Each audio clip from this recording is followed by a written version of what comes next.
So welcome everybody. We are here, Deeper Grooves, 885 FM, at home interviews, and we have the legendary musician and producer, songwriter, Gabe Roth. We're sitting right now in Penrose Recorders, home of Penrose Records, and he's going to talk about his legendary fame with Daptone. Super excited to have you, Gabe. Great. I appreciate you having me. And thanks for coming all the way out here. That's a drive. No, I appreciate it. Just getting to talk to you as a fan and as a musician, I'm super excited to get into it. So as we start, I wanted to chat with you first about the origins, starting with Desco, that was the predecessor to Daptone, and then now Penrose. What made you want to co-found indie record labels? Did you see a gap in the marketplace, or was it just like, I think this music is dope, I want to put it out? Man, it's almost the opposite. I definitely had never said I want to have an independent record label. It was more like I started making records. I was, in college, and I was young, and I met a guy, Philip Lehman, and he had a record label, and we were just doing it for fun, you know what I mean? And I never thought I was going to make a living from it. And I remember being at NYU and knowing kids that were in these internship programs and stuff at Sony Records and trying to learn the ropes and stuff. And I was thinking man, why would you even study that? Why would you even want to be involved in that? I had no desire to be involved in it. So I kind of did it. It kind of came by accident. We started making records and people started buying them. And the next thing I knew, we had a record label, And then when Desco shut down around 2000, my partner, I kind of parted ways and that shut down. Neil Sugarman, who was playing in the Sugarman 3, saxophonist and good friend of mine, I produced his records on Desco, and he really liked being part of a label like that where there was a family of people, and it was the label had a sound and a look and stuff, so he was really into it. So he wanted to start another label, and I really didn't want to do it. I was really just burnt on the business side of it. And he said that he came to me and he said, man, if you basically you make the records and I'll sell them. I'll figure it out. Let's do it together. And it's been great ever since we got, we were very lucky. But even through all that, we always stay focused on just trying to make cool records. So that was really the cause behind all of it. No, we never really cared about the market. We definitely care about our fans and stuff, but of course, the way we respect them is to respect ourselves. If we make music we love and don't try to chase anything, people respond to that, and if they don't, that's okay too. But as long as they're doing it, then we'll keep making them. So. And so many people did respond and resonate to that. It's kind of like a Harlem Renaissance, but really a Brooklyn Renaissance during that time. And there were so many other funk labels, but Daptone definitely shined and the cream rose to the top from the fray. Why do you think that is? What synergy or what things kind of aligned that came together to make that happen? I mean, I think there's a lot of ways to look at it, but the truth is, for me, I think it was those particular people. I think it was Neil Sugarman, Homer Steinweiss, Binky Griptite, Martin Perna, all the people that were in all these groups. Nick Mavshan, Sharon Jones, all the people that were around. Sandra Williams.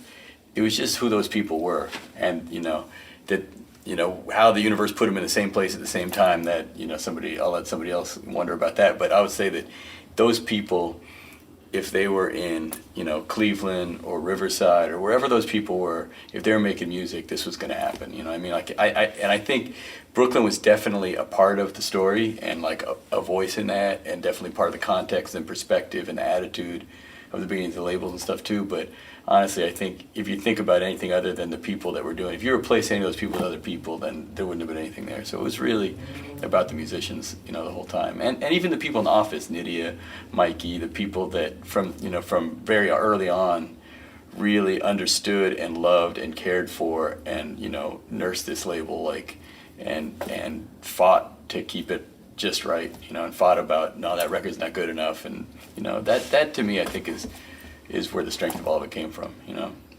And you were telling me earlier that it was really a family affair, putting the Daptone, the house that Daptone built, with Sharon Jones helping with electricity and Charles Bradley helping with drywall and other things, how and the other bands. How did that kind of come together as a family project to be able to create the inner workings of Daptone from the recording studio? I mean, I think it's all naturally. It was. A lot of people that enjoyed being with each other and spent time with each other and started touring with each other and sharing bands together and hearing each other's jokes and smelling each other and listening to the same mixtapes, you know, you become family that way, you know. And I think there's a lot of mutual respect for each other and respect for what we're trying to do. And I think, you know, people bought into it because it's something real, you know. It's something where it's a high standard, and it's based on very high respect for the music and the musicians and the craft of it. And I think everybody is happy to be part of it, you know, and proud to be part of it, you know. So I think that's just kind of where that came from. It was pretty natural, you know. It was definitely, I think, I have often gotten much more credit than I deserve as far as I think people thought, how did you, you know, you pulled all these people together, like I masterminded some shit. It's like, no, we're just, you know, trying to make cool records, and, you know, cool people started hanging out, and it just happened that way. You know, I think it was, you know, to take any credit away from all the people that actually made everything, I think would be wrong, you know. For sure. Now, you do a lot of different things. You're a multi-instrumentalist, band member, band leader. And you actually, from what I'm told, have different pseudonyms or monikers for different things that you're doing. So you have Bill Ravi Harris, Mike Jackson, Clement Apocachi, and Bosco Man. Yeah. So is that... There's also... well, I shouldn't give you those, but there's some other ones too. So is that like different personalities or different hats? It started out actually because when I first started making records, I owed a lot of money. I owed a lot of money on credit cards that I couldn't pay. Right. I owed money on student loans that I couldn't pay. I owed money to everybody I knew. I was broke, you know, and I was afraid that if I put my real name on a record, that was... Maybe I'm wrong, but for some reason I thought that meant somebody was going to come after me. You know what I mean? So I didn't want to put my real name on the record.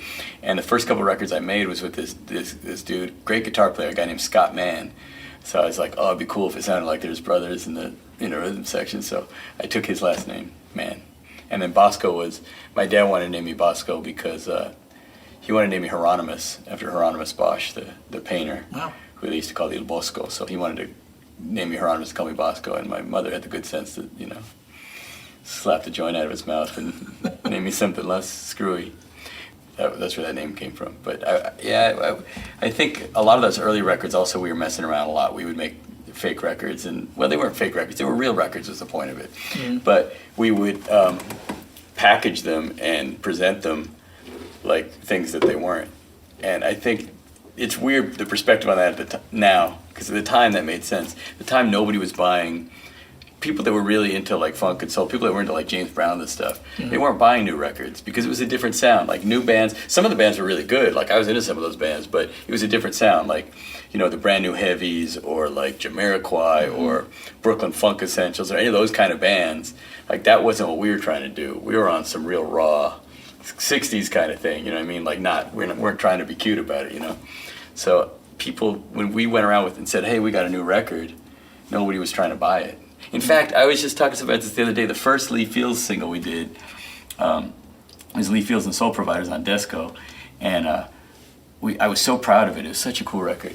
And we went around like we used to do. We'd go to just drive around the record stores in New York, Philly, sometimes Boston, but usually Philly, New York and stuff. And we just go into the record stores and try to sell records, you know. And I'd go in there with a box of them. I had like, I don't know, 200, 300 we pressed.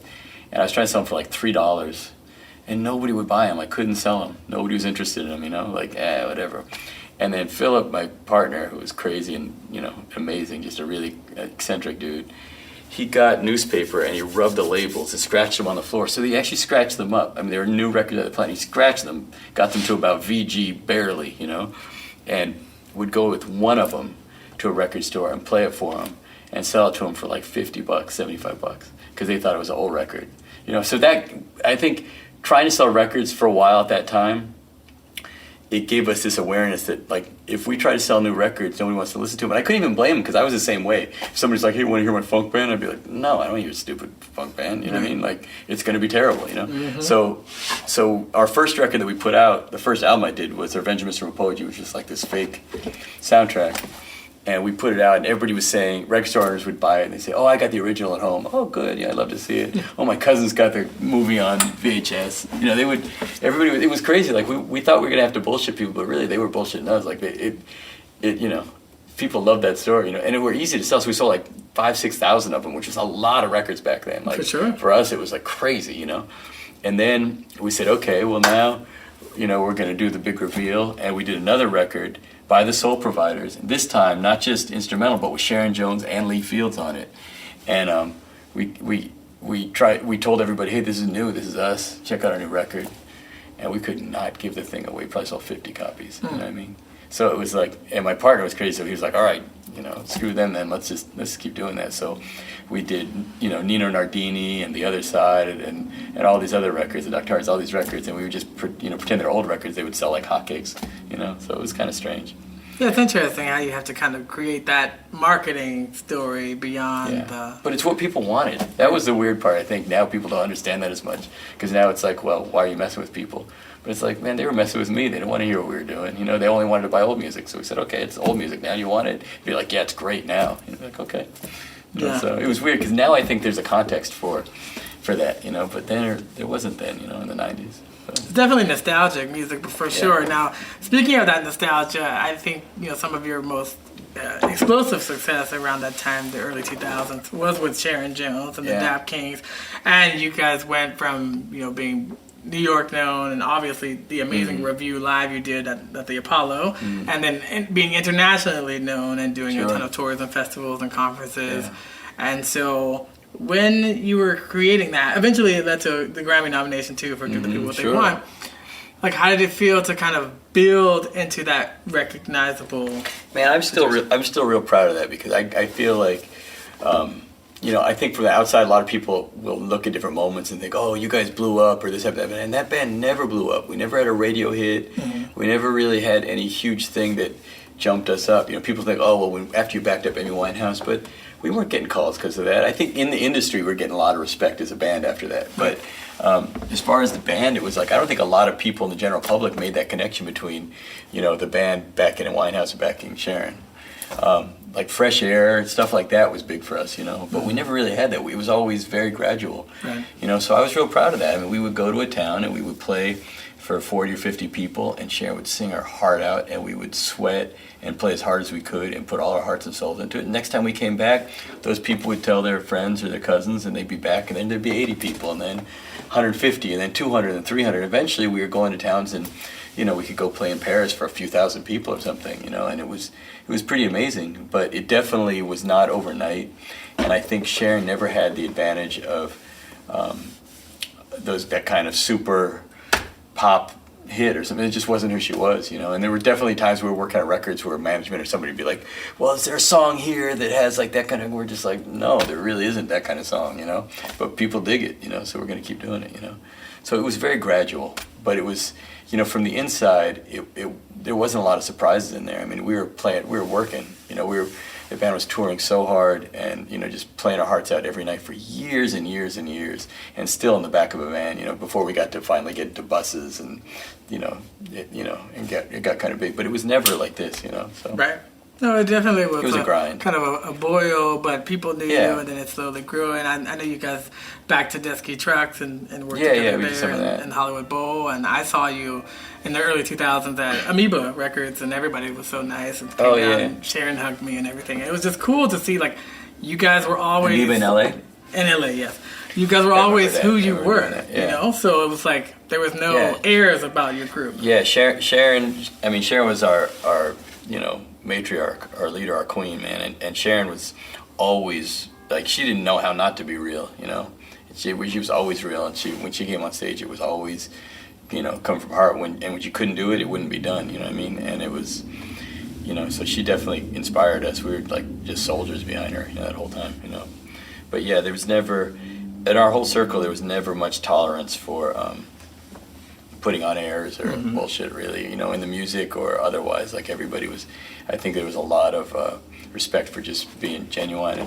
And even in the musicianship, I think there was never a lot of room for virtuosity, because we have a lot of incredible musicians that could have played a lot more notes. I mean, Binky and Dave Guy and some of these guys are really amazing on their instruments, but they were always they weren't the type of people to try to play more notes. They were the people to try to be like, what can I do in this moment to hook this pocket up, to hook this song up, and blat, just like a real good, just concentrate on the, getting together with your brothers right there and getting the three horns just blat, you know, like that. To me, that's what the band was always about, like finding that resonance and that rhythm where everybody's vibrating together and just hitting stuff, you know. And I think that was what people would respond to, you know, the rhythm and the sound of the band and Sharon's energy. It was a good time, man. Yeah, and you see the extension of that too when you look at groups like Song and Star. I saw them opening for Jungle Fire, La Cita, and Downtown. Oh yeah, that was fun show. I remember that show. Yeah, it was like literally like right after the Hollywood Bowl. Like everyone went over there. Yeah, we were just looking at something to do like right after. That's right. Yeah, the after party. That was cool. Yeah, so you did mention as well about the success with Amy Winehouse and Back to Black. Now, when you were doing that, and obviously that was a Grammy win for you, such a monumental album and record. Obviously, she won like 5-6 Grammys that night. When you were making that, though, off her success with Mark Ronson and Valerie before that on the Frank album, did you guys as the Dap Kings realize how big that was going to become when you're making that, or you're just like, hey, this is just... No, I mean, when Mark Ronson came to me and talked to me about doing it, and he was saying, man, I think she could win like a Brit Award. I think this could be a big record and stuff like that. And, you know, but I don't know. I mean, I didn't have... The thing is, we've done a lot of things where we thought they were going to be small and they were big, and then we've done a lot of things where we thought they were going to be big and they're small. And really, is if you're getting hired on stuff like that, like to me at least, I don't lose sleep over one way or the other. I feel like, you know, that's their record, and I'm happy to be, you know, part of their toolbox on that kind of stuff. But it's, you know, I didn't personally feel invested of it on that level, you know, where it's, you know, this is too big, I got ripped off or anything like that. I think there was, you know, but you know, working with her was cool. She was real musical, and she was real nice, you know. And Mark Ronson's great to work with. He's a great producer, and he always had a good way of working with the Dap Kings and then later Menahan Street Band and stuff, because he understood what we did and what we brought to the table, and didn't try to. He was good at kind of being able to use that and kind of, you know, bring his pop sensibility and connections and you know, sound to it, but without ruining the vibe, you know. He would let us play, you know. He let us play it the way we want to play it, and you know, and he would have, when he had, you know, sometimes he wouldn't say anything, but when he would say something, it'd be something that made sense. Oh, what if you don't play the hi-hat on the verse? He'd say stuff like that, you know. Oh, that'd be cool, you know, or try it a little faster. Things you could actually do. I've worked with a lot of other producers that don't understand the way that, you know, the idea of people in the room together making music, which is crazy nowadays, that it's such a strange thing, and people are always surprised by that like you're making records with a bunch of musicians in a room together at the same time, like as if that's a novel thing, you know. Like, to me, the weird thing should be like not doing that, like, you know, that should be the exception, you know. But anyway, yeah, the Amy Winehouse stuff was nice. It was nice to work with her and tour with her a little bit, not very much. But yeah, it definitely opened a lot of doors for us in the music industry. Like, I think there's a lot of, you know, we got a lot of other work out of that. Right. Know, probably still do. Sure. You know? And the thing is that your group, the Dap Kings, was always dope, essentially, with the records with Sharon and beyond. And it's really just that album allowed other people to discover the Dap Kings through a different medium, but it didn't mean you became more dope because you're making that record versus other ones. No. You were always trying to do your best. Yeah, and to be honest, like from my perspective too, it's like we made a lot of records that I really worked so hard on for months and months, and you know, dealt with every note and every sound, and really took my time and really hooked them up. You know, even that Song and Star record, I love that record, put a lot of that record, and you know, people don't hear it sometimes, you know. And the Amy Winehouse record, like, we had worked on that for a handful of days. You know, I probably put 4 days into that record or something, maybe 5. I don't know. We didn't spend a lot of time working on it. You know, I know Mark probably did, and you know, maybe Amy did. But you know, for us, it was a session. You know, they came in. Here's the songs. We worked out an arrangement. We cut it. You know, got some sounds. You know. That's cool. And so then, if we pivot from there, speaking of Grammys again, you won second Grammy working with the legendary Booker T from Booker T and the MG's Pop Instrumental Grammy for The Road from Memphis. That's and right. so I see a lot of parallels between Daptone and the Dap Kings being kind of like a house band unit, and the Booker T and the MG Green Onion Stacks unit. And so when you were approaching that record, you had so many guests on there too. Like, what were you thinking during that process? Well, it's funny you say it, because, well, I mean, firstly, and we're obviously, I idolize those dudes, man, for all the records that they were made, and the way they made them, and the craft that they, you know, like the craftsmanship, the way they put those records together is amazing, you know. Yeah, as far as going into that record, the producer on there came to me and he said that he wanted to do this record with the Roots and Booker T, and he wanted to do it like an MG's record. Like he wanted to be stripped down and all about just the melodies and just and one set. He basically talked to me about doing it so there's one set of sound. There's just one sound for the whole record and just one thing, and just simple and stripped down. And I was like, man, I'm down to do that. That sounds cool, you know. So then, of course, cut to the studio session, and I got Amir from the Roots, who's like he's like. He was real happy. I mean, he's cool. He's a cool guy. I worked with him on a bunch of times. Great guy. But he was like a kid in the candy store. Because he was like, man, I've always wanted to, you'd record my drums. Like, so every song he'd be like, okay, this song I want to sound like James Black from New Orleans, and this song I want to sound like, Ben Dixon. This song I want to sound like. Every song had a different drummer, a different sound, or a whole different reference. So I had to get new sounds for like every song. And then the producer started bringing in all of the, oh, now I'm going to have the guy from the National, and the next day I'm going to have Lou Reed here, and the next day it's Biz Marquis going to be. I'm like, Biz Marquis, like, what are we doing? You know what I mean? Like, I couldn't figure out what was going on. It was like, so it was kind of crazy. So it's funny when you look at it that way, because I thought I was getting into something that was like, really like one of those old Booker T albums where it's just stripped down and just him playing melodies and stuff. But I'll tell you this, man, he plays so beautifully, even on that record, man. He sounds good as they always do. He just has such a voice, and such a restraint, man.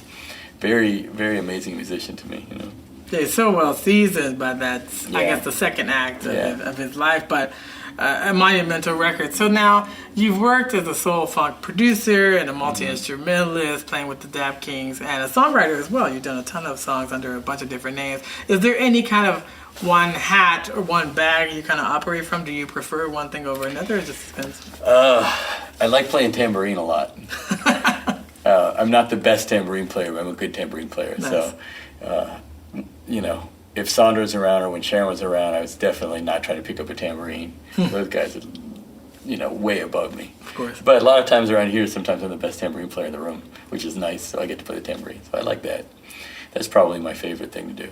That's cool. But I like all of it, man. I think I'm very grateful that I've been able to make a living doing this stuff, man. Like, writing music is fun, and it's definitely like it's nice for me because I realize, especially like right now, I'm working on the stuff with Lee Fields, who's been my favorite singer for 30 years or something, and I have songs. Some of the songs I'm working on with him is stuff that I wrote 20 years ago that I've just been waiting for him, So I'm real excited about it. But I realize working with him that it's like, as far as writing songs, like I have feelings too, like I'm in some ways a passionate person, like we all are. We're all, human beings with feelings, and to me it's about expressing things in songs, But I'm not an expressive person like that, man. I'm a dry dude, you know what I mean? Like, I can tell you a joke, you know what I mean? I can fix something, I can explain something to you, but I'm not the guy who can, if I open my mouth and try to sing about how much I love you, it's not going to be pleasant for anybody, So, but I can write these songs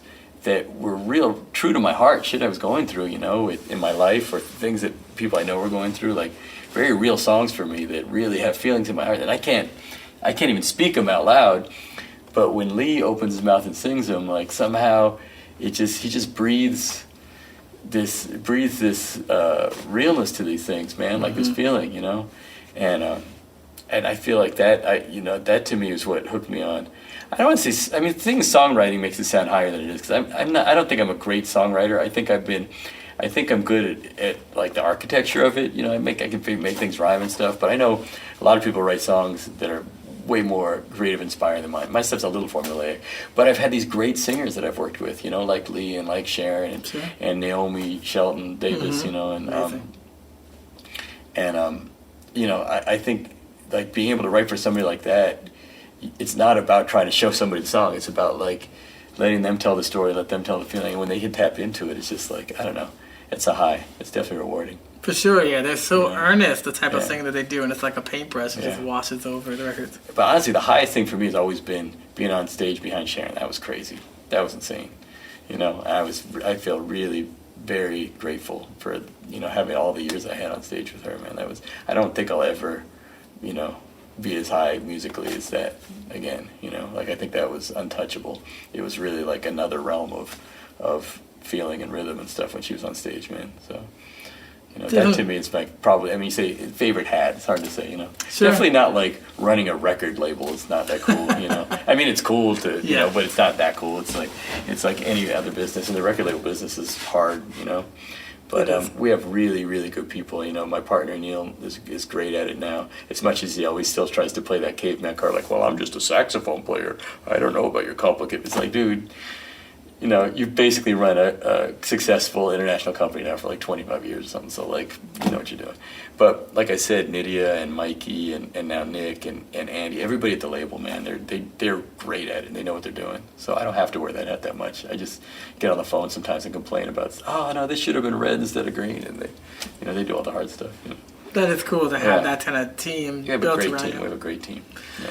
So you're an outspoken proponent of analog recording in both of your studios at Pembroke and at Daptone, and so you were once said, "Show me a computer that sounds as good as a tape machine, and I'll use it." And so, is that really true for you that you use it that way? Well, I mean, I think I was talking to you about this a little bit before we started here. Is that I'm actually not as dogmatic as I think a lot of people think about tape and computers and stuff. I just think, for me personally, it's the tool that works the best. You know. It's what I enjoy using, and I really enjoy. I mean, the sound of it is cool, but like I was telling these guys, I think the sound is a very small part of it. Like, the much bigger part to me is the process. And I think when I have 8 tracks of tape, the process of trying to make a record forces not just me, but the musicians and whoever wrote it, and whoever's doing the arrangement, whoever's the engineer, forces everybody working on the record to work harder and do a better job. When you have a computer, you can just endlessly put a bunch of crap down, and then they're counting on some engineer or producer later to kind of make a record out of it, you know. With the tape machine, especially as you start bringing the track count down, it just forces you to be in the moment and to make, you know, to make a record, to make a recording of something that's happening, at least, you know. And to me, that's what I love about music, you know.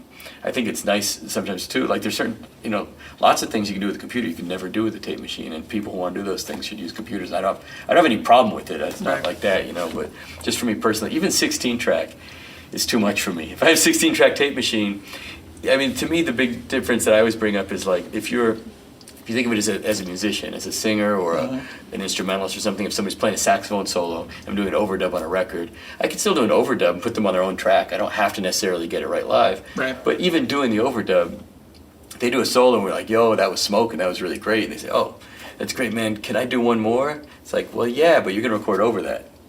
So it puts them in a different situation. You know what I mean? If I have a 16-track machine, I can say, well, I'll put you on another track. The 8-track machine is like, oh, I don't have another track. So you could do another solo, but whatever you just did is gone forever. Right. So right now, you got to play the best thing whatever you play is going to be on the record. And as a musician, that feels totally different than being on a computer or even a 16-track tape machine. Be like, yeah, we'll do another one. Sure. We know we got the other one, so this is just for fun. And if it's better, it's better. If it's not, it's not. It's like, no, man, that's just got to be better. You know what I mean? Because that's what's going to be there. You know, and that's like being live. You know, it brings a different energy, I think, to the recording, and it puts the musicians in a cooler place. You know, it's more fun. You know what I mean? So I think, again, it's really the process about it. You know, like, to me, the computer has the opposite advantage, which is if somebody can't play, I can go on a computer and fix their rhythm, I can fix their tuning, I can get the one chorus they did right and copy and paste it real easy. I can do that on a tape machine, but it's going to be hard. It's going to take me all day to do that. Computer, it's easy to do that.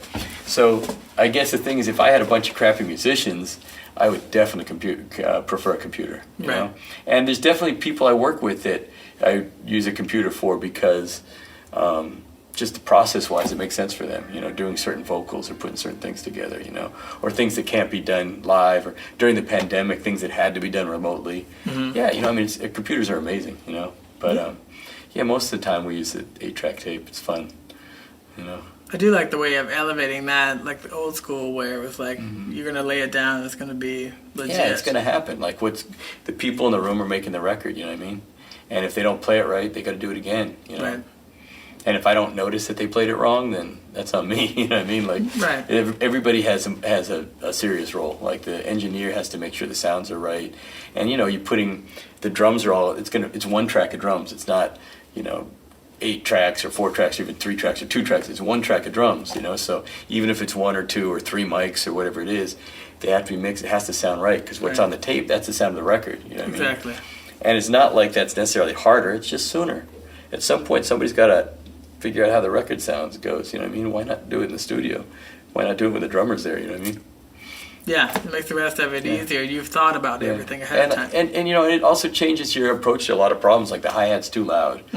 Okay, well, somebody else might say, well, turn down the hi-hat mic. Okay, well, we don't have a hi-hat mic. We got a mic over here, we got a mic over there. We don't have a hi-hat mic. Right. The hi-hat's too loud. Let's try moving the mic further away from it. Let's try putting a piece of carpet in front of it. Let's try putting a t-shirt on it. Let's try putting tape on it. Let's try asking the drummer not to hit it so damn hard. You know what I mean? Like, let's try all these other things, you know, that have to do with what's happening in the room and the acoustics in the room and the musician and the way it's being played. And it's just it just puts you in a different mindset, you know? Like the way when you're making a record, you're making it, you know, with a bunch of musicians. It's way more fun, you know? Yeah, it has that spontaneity to it. Everyone's listening to I each other. I think that now when you go into a coffee shop and you see somebody with headphones on a computer, you always think, what are they working on? Like they could be they could be mixing a Justin Timberlake record for all you know. You know what I mean? Like they could be doing anything. Like that's how that music is now. It's basically anybody could do it pretty much by themselves, you know. And it's a lot of people working in isolation doing them, you know. And I think it's like, even for kids and stuff now that I, you know, try and get kids to play instruments and stuff, I'm always trying to talk to them about that. Like, man, get with your friends and jam, you know what I mean? Like, it's not the same as, like, making beats is cool. Like, I don't have a problem with it, and it's cool, get in your room, make your beats. But, like, there's nothing more fun than playing music with other people, you know what I mean? It's just, like, that's the funnest part of making music, you know? So why, like, amputate that from the process, you know? It doesn't make sense, you know? Yeah, I like the energy of the people in the room. By the way, I don't even remember if you asked me a question. At this point, I'm just rambling. No, it's quite all right. So as we pick it up, I wanted to go back a little bit to your actual origins. You're from Riverside. We're in Riverside now. Yeah, proud. And so how did you get into music originally? Well, I got into music like everybody else, man. Listened to records, listened to the radio. You know, my parents were kind of hippies, so you know, they would listen to a lot of Motown and Beatles and the Rolling Stones and James Brown and Aretha Franklin. You know, I was always hearing that stuff growing up. Great and I got pulled into it. And at some point when I was probably like, I don't know how old I was, 11 or 12, I got into blues records somehow. And I don't recall exactly how this happened. I had an uncle that liked to play, you know, guitar and was into blues and stuff, so maybe it was that. But I remember selling a bunch of my toys at a garage sale and bought my first record player and speakers and everything from the Costco, you know, or the Price Club at the time. Okay. You know, from the Price Club, I got myself these big-ass speakers, sold all my little toys, you know, I was real happy about it. And then I started buying these blues records. So that's kind of where I first really started getting into music. And then started playing drums. My sister actually taught me, like, a little guitar and piano, like theory. My sister, who's, you know, doesn't do anything with music anymore. You know, she's a commissioner now. You know, she's a public defender for a long time. But she was the one who taught me that. She knew how to play piano and guitar, and she taught me music theory and stuff. So she gave me a real good start. And I took drum lessons, so I learned about rhythm, you know. And I used to play drums in high school, like in crappy little blues bands and stuff. Me and my friends would play, you know, whatever wild thing for an hour and a half at a house party or whatever, you know. The first Wild Thing, not the Tone Loc one, just so we're clear. Of course. Basically, Louie, we play, you know, whatever.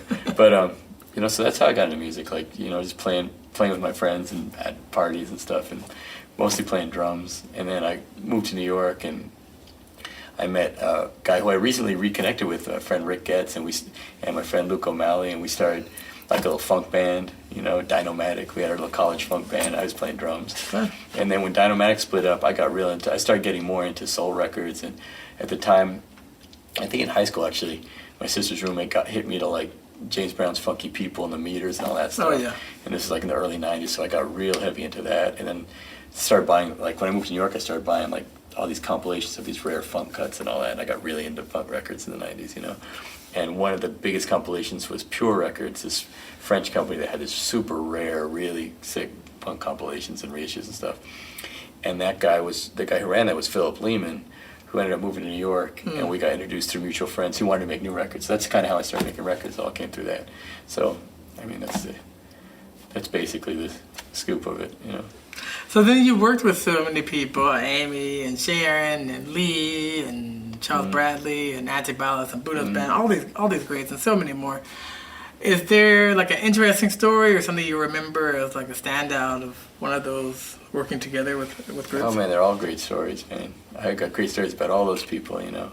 And Naomi Shelton, who passed away of course, a couple years ago in Cliff Driver and stuff. We have a lot. Yeah, we lost a lot in the last few years, but man, I got great stories about all those people.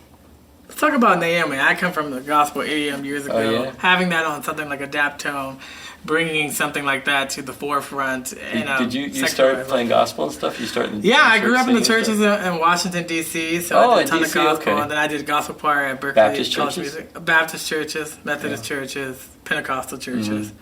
But yeah, I mean, some of the organ players and bass players. I did a gospel record called the Gospel According to Cliff Beach in 2017, and so I went back to a church in Baltimore, and we recorded drums and bass. I remember I had never met the drummer before, this guy named Spider, and you just see him Sounds like a drummer named Spider. right? I'm just looking at him, and he's like playing it demo for him. He's like, okay, I got you. And just like all these ghost notes, like he's just ready to go. Yeah. And I just think there's such a purity of that music, and so having someone like Naomi Shelton, I thought was very cool for a Daptone, because some people feel like it's just for the church, but this like takes the church to the people, which I think is great.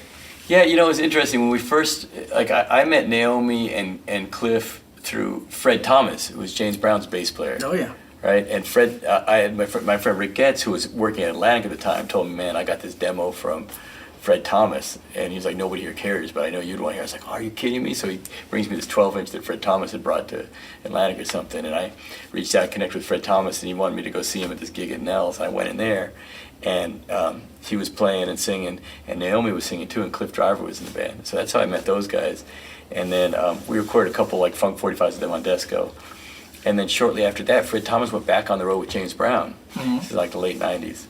Cliff Driver hit me up to come play bass to sub in for Fred Thomas on their gospel gigs. So I started going to like East New York and the Bronx. Sometimes we go out to Allentown, stuff like this, with Naomi Shelton, the Gospel Queens. Nice. And doing gospel gigs with him and Sister Blue and a couple other people.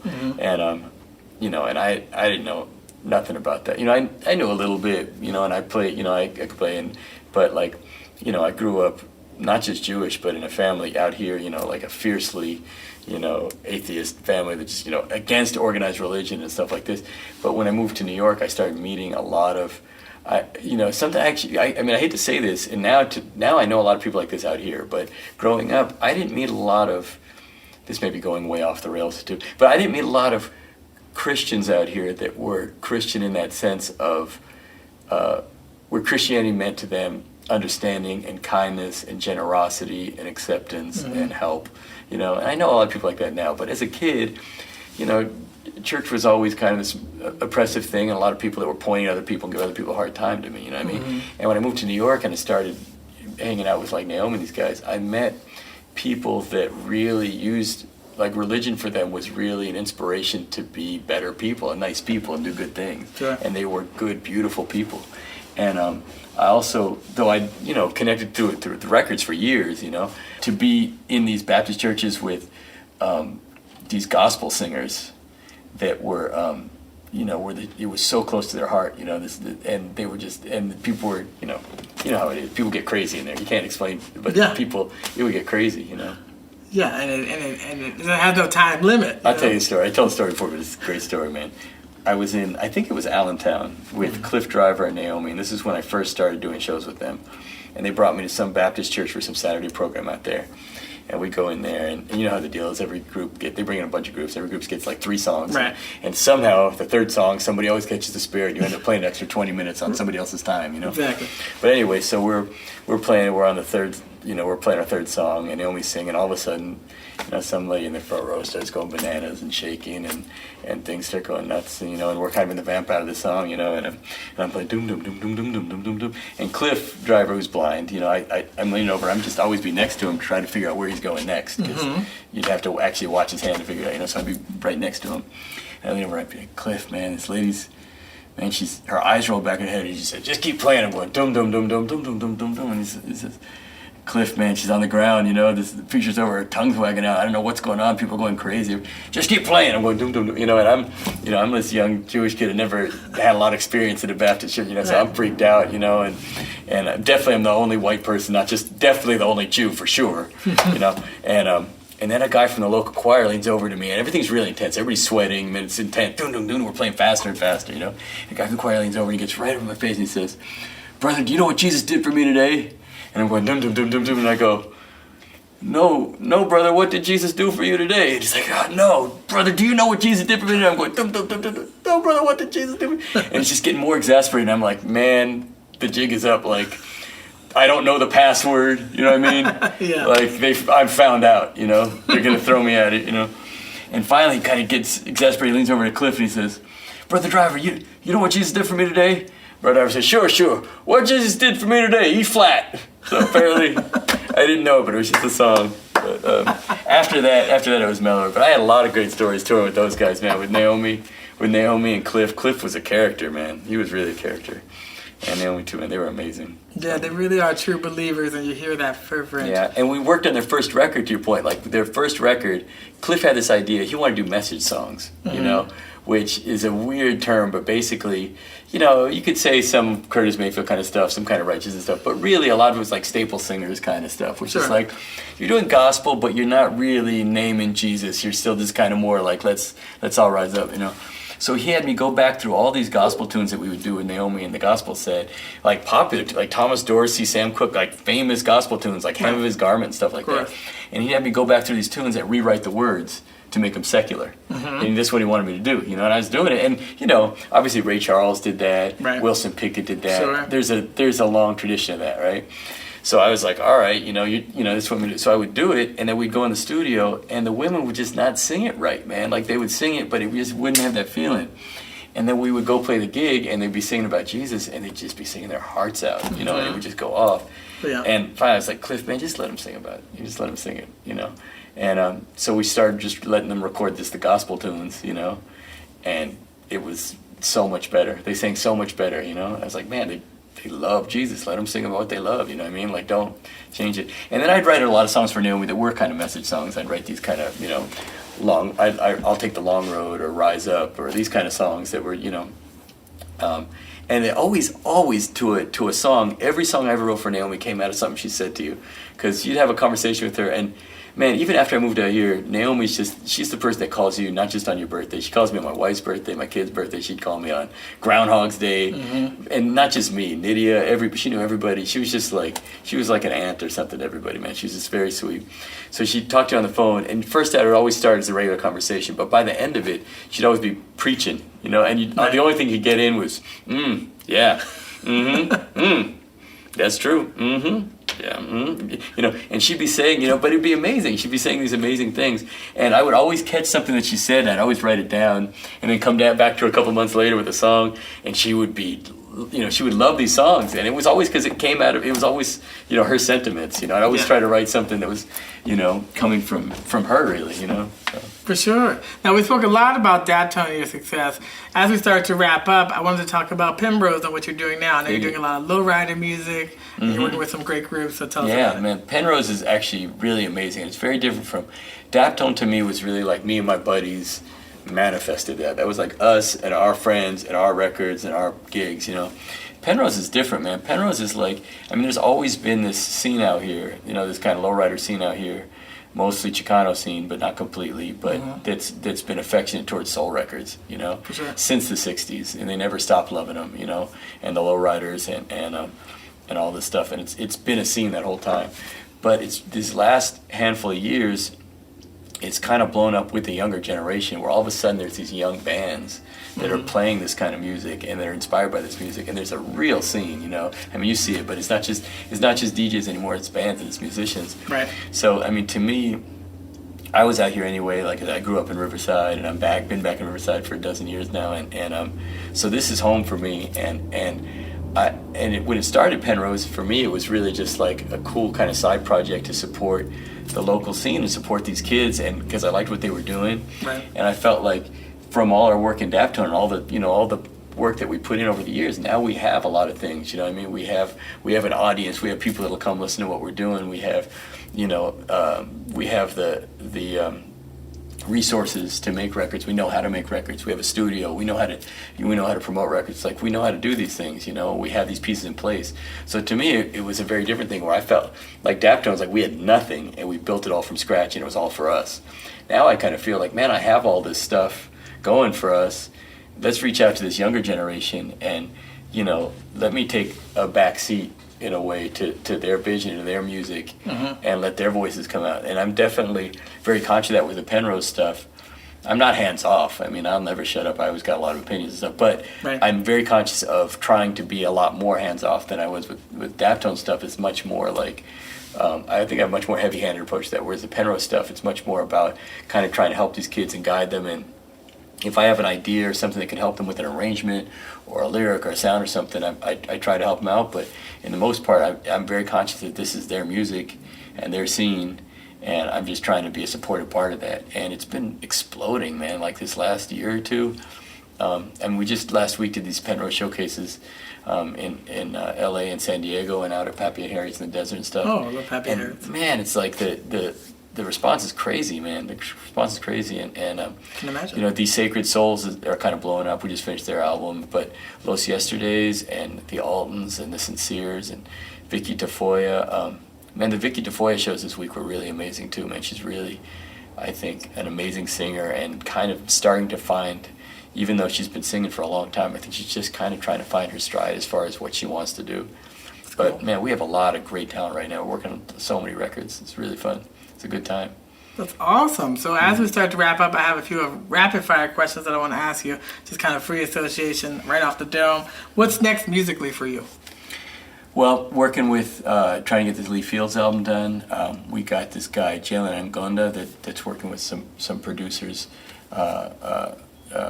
Vince and Mike out in New York are working on his stuff. That's going to be great. We got a lot more Penrose stuff going. Cool. A lot of music coming. We have a lot of great things coming. There's a cat named Napoleon from Flint, Michigan, that we did a track on. I'm trying to do some more stuff for Napoleon. He's a great singer. So we have our hands full right now. We have a lot of great talent. It's kind of exciting, you know. It's very exciting. So we look forward to hearing that, keeping the conversation going. So then what advice would you give a newbie starting out in music today? Starting out doing what? Like as a musician or like somebody trying to start a record label or something? Either one. Either one? What advice I give? Well, I'll tell you this. The Guitar Center, if you buy stuff from the Guitar Center, they have pretty much a no questions asked return policy, like in 30 days. Good to know. And I think for struggling musicians, if you're trying to make a record, take them up on that. It's like a rental house, man. Go over there, get the mics you need, get the equipment you need, play the gig, make the session, bring the stuff back, man. You know what I mean? Like that's real talk. Like that's what's going to help people make records. Use whatever you got, you know. Use what you got to get it. Don't get sucked into gear or anything else. I got a lot of cool gear, but I also got a bunch of money because I've been making records for 25 years. When I started out, man, like, use whatever you want. The gear is fun and it's cool, but that's not what makes the record. The people make the records. And if you have GarageBand and an SM57 and a good idea, you can make a great record. Much better than if you have a beautiful tape machine and a bunch of tube gear and fancy vintage Neumann microphones and you got some lame-ass musicians. You know what I mean? Definitely true. So that's my best advice. And the other thing, which is, I mean, not to go too deep on it, but I think people have a messed up idea of success at this point. I think people define success in weird ways. I think you have to define success for yourself. And if that means money or fame or selling a lot of records, that's fine. If it means making a good record, that's fine. But just be honest with yourself about what success is and then try to do that thing, you know? Because if you're trying to make a good record, don't be surprised if you don't get famous or don't make money, because that's not what you're trying to do. You're trying to make a good record. And if you do make a good record and you succeed, you should be fucking proud of it. And that may not pay your rent, but that's what you're trying to do. If you're trying to make money, then go make money. And I don't think music is a great way to do it. I honestly don't. I think if you're trying to make money, there's a million things you could do, and music is not a good one, you know? Like, that's just not a good way to make music, to make money. It's a good way to make, you know, music and do something good, you know? Like, I think if you got a song in your heart, you gotta sing it, you know? But, like, I think people who go trying to make records, chasing fortune and fame, I don't even have any advice for those people. Just don't do it. So you're wasting your time. You know what I mean? Like, you're better off just trying to get into the NBA or something. Right. You know? Like, it's not just music. I mean, in general, in this country, there's a myth. I think that if you work hard and you do the right thing and you're talented, that you're going to get money. There's no correlation between money and those things. Let's be honest. Like, yeah, if you work hard, that can help you, you know? But, like, if you look at people who have a lot of money, it's not a bunch of hardworking, talented people. You know what I mean? And I think that, like, being able to attach those things in your mind can help. And I think particularly for musicians, if you can detach in your mind, like, making money or being famous or being on some magazine, whatever it is, you know, detach that from making good records or playing good music, then I think you have a much more successful time. And I'm able to do some of both, but honestly, the things that make me money are rarely the things that my heart's that in. Right. And the things my heart's in often don't make money. Sometimes you're lucky and it's both, but I don't get heartbroken that there's not a correlation there. You know what I mean? Happy to make money when I can, happy to make music when I can, but I don't try to equate it. And I think a lot of people get frustrated or put off when those things don't follow, but they don't. You know, that's the sad truth. You know, like, I think you should work hard, and I definitely am. I work real hard on music. I work really hard.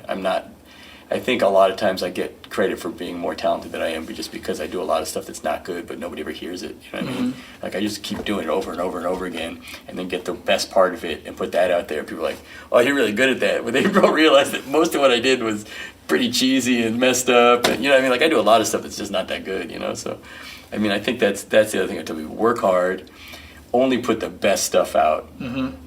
Don't be afraid to throw away stuff that you worked on really hard. Stay up all night working on something, and then in the morning be going, man, it's better if we just mute that track. You know, like that's a key. You got to keep your ego out of it. You know, I mean, I guess that's all my sage advice I can think of. I think that's great advice and a great perspective. Now, what do you want your musical legacy to be? Not that it's going to happen at the end of tomorrow, but the next 48 years. Man, I just want, like, you know, a record that I made to be somebody's jam. Doesn't even have to be a lot of records. Doesn't have to be a lot of somebody's. But if one record I made, somebody's like, that's my jam, that's it. That's all I really want. Because I feel like that way I'm alleviating a little bit of suffering in the universe. If somebody just says, man, that one record that you worked on, that was my jam.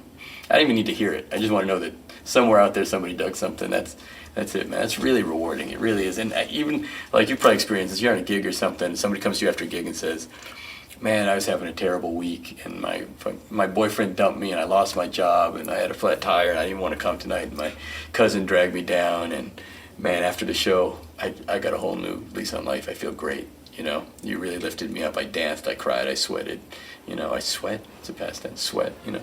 Either way, like, that to me that's what's rewarding. That's what I want to leave behind, you know what I mean? It is. You know, that, and I want my kids to grow up to be nice people, you know. That's it. That's all I got. That's a great legacy for sure. And so, where should people go first to listen to your discography? Like, if they know nothing about Gabe Roth as a musician, as a producer. Where you go? What should they listen to first? What you listen to first? Your Discogs. Oh, geez, I don't know. I guess it depends on what you're into. That Sound and Star record's pretty good.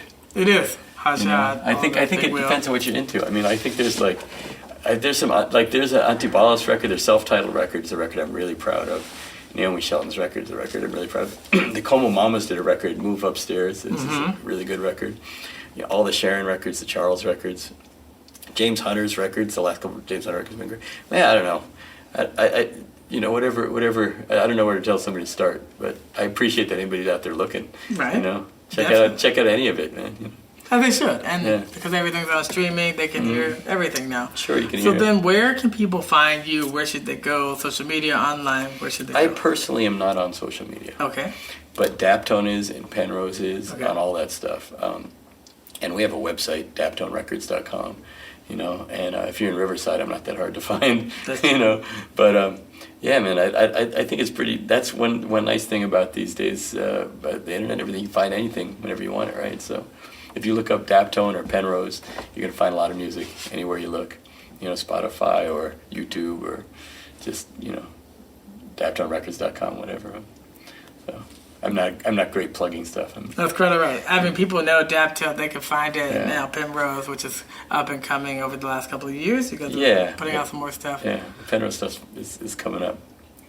We look forward to that for sure. Well, Gabe, it was a pleasure having you on. The pleasure is mine. Thank you. It was a real pleasure. At-home interviews. We're going to have this all up, all the links, get it back to you so that we can promote it. And we want to keep the conversation going with you and hear how things are going. Great, man. Thank you. We'll talk soon. Take care, everyone. 88.5 FM, KCSN, and KCSN HD1 Northridge, Los Angeles. KSBR and KSBR HD1 Mission Viejo. A service of California State University Northridge and Saddleback College. Member-supported public radio. Streaming on the web at 885fm.org.